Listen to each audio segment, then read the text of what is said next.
நண்பர்கள் அனைவருக்கும் அன்பார்ந்த வணக்கங்க. இன்றைய பதிவில் சூப்பர் குவாலிட்டியில் ஜெர்சியில் ஒரு தலையீத்து கிடாரி ஒன்று விற்பனைக்கு வந்திருக்குதுங்க. 2 பல்லுன்னு சொல்லியிருக்காங்க. கிடாரி வந்து 9 மாதம் சினையாக இருக்கக்கூடிய கிடாரி. இன்னும் கன்று போடுறதுக்கு ஒரு வாரத்துலேருந்து ஒரு 10 நாட்கள் எடுத்துக்குங்க. தலைச்சனுக்கே நல்ல கறவைத்திறன் வாய்ந்த கிடாரின்னு சொல்லியிருக்காங்க. நல்ல செவலையில் சூப்பர் குவாலிட்டியில் இருக்குங்க. டாப் குவாலிட்டி ஜெர்சின்னு சொல்லலாம். டிரான்ஸ்போர்ட்டோட அரேஞ்ச்மெண்ட் உண்டுங்க. இந்த கிடாரி விற்பனைக்கு வந்திருக்க இடம்னு பார்த்தீங்கன்னா கரூர் மாவட்டம் தரகம்பட்டி என்ற பகுதியிலேருந்து விற்பனைக்கு வந்திருக்குது. டிரான்ஸ்போர்ட்டோட அரேஞ்ச்மெண்ட் உண்டுங்க. அருமையான உடல் அமைப்பு, அருமையான மடி செட்டு இருந்தாங்க நம்மளோட விற்பனை தெரிச்சிருக்கா. அப்படி கிடாரிக்கு சுழித்தவரில் எதுவும் இல்லை, சுழி சுத்தமான கிடாரிங்க. நல்ல போடியில் அருமையாக இருக்குதுங்க கிடாரி. தலைச்சனுக்கே ஒரு 13 லிட்டர் வரையும் தாராளமாக கறவை எதிர்பார்க்கலாம் அப்படின்னு தாங்க நம்மளோட விற்பனை தெரிச்சிருக்கா. அப்படி நேரில் வந்து பார்த்து செக் பண்ணியே எடுத்துகிட்டு போய்க்கலாம். அருமையான உடல் அமைப்பில் இருக்குதுங்க. நல்ல வளர்ப்பு கிடாரி அப்படின்னு தான் சொல்லியிருக்காங்க.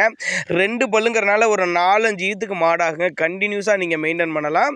மாடு அடிக்கடி மாற்ற தேவையில்லை அப்படின்னு தான் சொல்லியிருக்காங்க. இதனுடைய விற்பனை விலை 67,000 சொல்லியிருக்காங்க. ஃபிக்ஸட் பிரைஸ் கிடையாதுங்க. விலை அனுசரிப்புன்னு தான் சொல்லியிருக்காங்க.